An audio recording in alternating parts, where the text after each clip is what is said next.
In the deep, dense forests of ancient Europe, where mist swirled through the towering trees and the silence of nature spoke louder than any human voice, the peoples of the land practiced rituals that honored the unseen. Spirits of the woods, fairies of the meadows, and ancestors of the soil all lived in a realm that was only just out of sight, but ever present.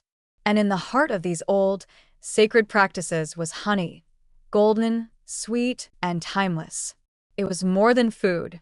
It was an offering, a gift to the unseen forces that moved the world. Whether to appease, to honor, or to call upon, honey was given as a token of respect and reverence to those spirits who were believed to shape the cycles of life, death, and rebirth. In Celtic traditions, the deep connection between nature and the divine was expressed through a network of rituals that often involved honey.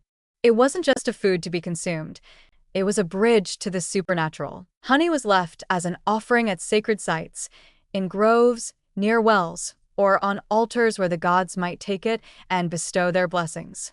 The idea of sweetening the world, making it more pleasant, more harmonious, was central to these rites. When the people of the land needed favor or protection, they might leave honey at a crossroads or by a stream, hoping that the spirits of the water or the fae would be drawn to it and bring blessings of fertility, prosperity, or health. Honey's sacred role wasn't limited to the living.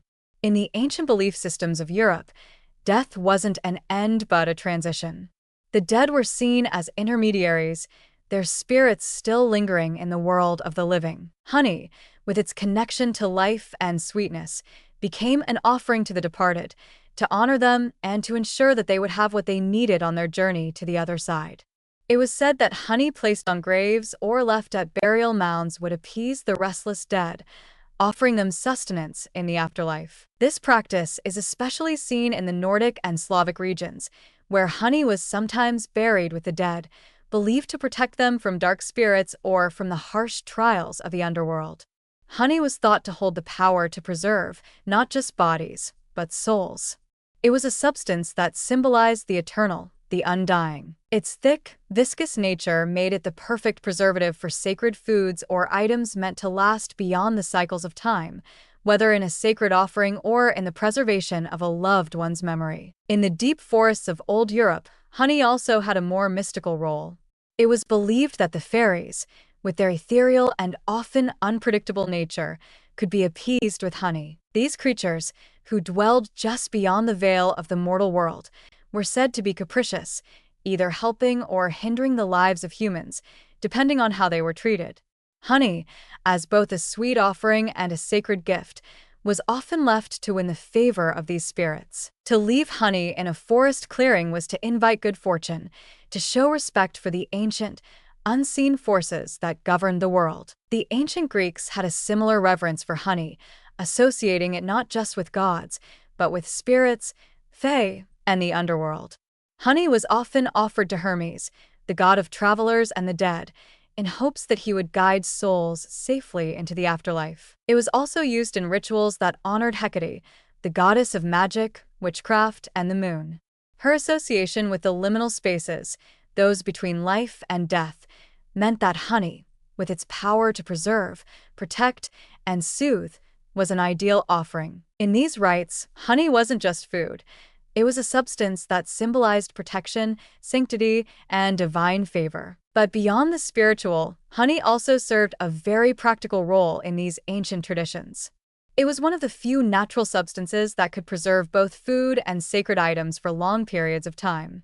Its high sugar content, low moisture, and natural acidity made it nearly impervious to spoilage. Honey could be used to store fruits, herbs, or even meats, preserving them for the harsh winters when food might otherwise be scarce.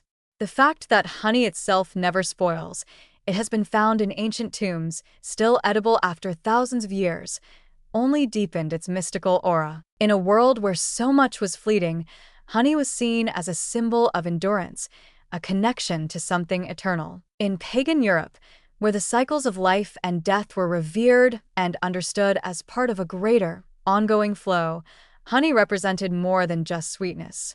It was a tool to connect the material and spiritual worlds.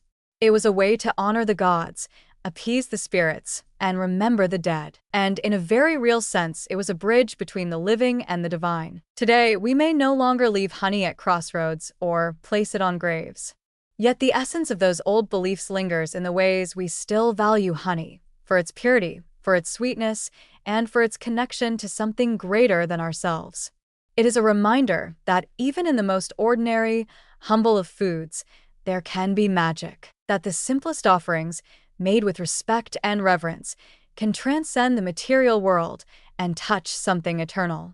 Honey, in all its golden glory, continues to carry the spirit of those ancient practices, a timeless offering to the world beyond and to the mystery that lies just out of sight.